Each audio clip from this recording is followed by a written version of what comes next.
Okay, here is how to undo this bike and put it back together. I've got a block here, it's tie wrapped around a couple times. I got a tie wrap here to hold the pedals. This is the top, which just folds over, just folds in an angle. So there's a couple tie wraps here holding it down so it doesn't bounce. Again, a couple tie wraps on each wheel. And then on the rear here is a tie wrap to here. So here is the hinge that it pivots on. So once you cut the tie wraps, this will just swing over, and this little pin here is what locks it in. Now, this pin ends up going right between here, and the pin goes into this little hole here, and then you snap it in a lock. So you can see the pin is sticking out a little bit. So when you swing this out, you have to make sure that this pin is up like that, so that this is clear. This will fit in there. And then you can push the pin down, which engages into that hole, and then you can swing this clamp and it snaps and locks it. So that's all fine. The handlebars have to be moved forward to get this up. So that is just two little snaps right here. There's one there and one there. You just release those. You can stand the handlebars up to whatever position you want and then snap those closed. And then the last thing is the seat here. The seat sits on this saddle right here, and then the top of the seat, which is up here, engages up into here, another snap clip, and this seat has positions. There's some notches here so you can set how upright the seat is.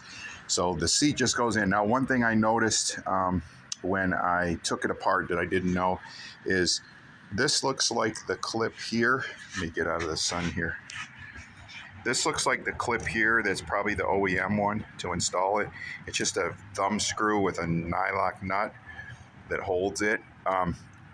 Apparently they must have lost one because there is a hose clamp that was on the other side. So one of these is on this side, the hose clamp is on the other side, and it just goes around this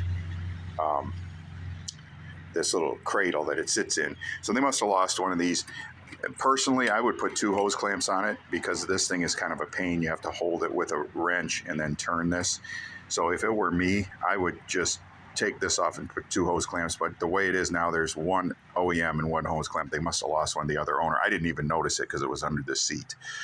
So that is pretty much that. And then the last thing you have to do is this tube slides in this other tube, and that is how you set the pedal distance from, based on your leg, how long your legs are.